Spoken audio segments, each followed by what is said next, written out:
Hi everyone, my name is Dr. Burns and I attended the University of Texas Rio Grande Valley, UTRGV. It's located in South Texas and includes Brownsville, Texas, Edinburgh, and South Padre Island, those regions. I am from the Valley. That area is called the Valley.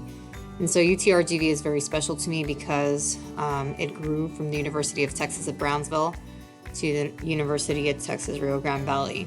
So it has expanded in the past 10 years. It has grown with leaps and bounds, and it's definitely a wonderful place to attend college. I received all of my degrees from UT Brownsville and UTRGV, so I'm very proud to call that my home school. UTRGV is a wonderful place to go. You can definitely do a lot of online learning. You have your traditional face-to-face school where you can attend, and of course during these times where we have COVID, the online program has just been booming, and so you can receive your master's there and also your doctoral degree from the University of Texas Rio Grande Valley. So it's just an amazing place, and I'm really proud to say that I graduated from the University of Texas Rio Grande Valley.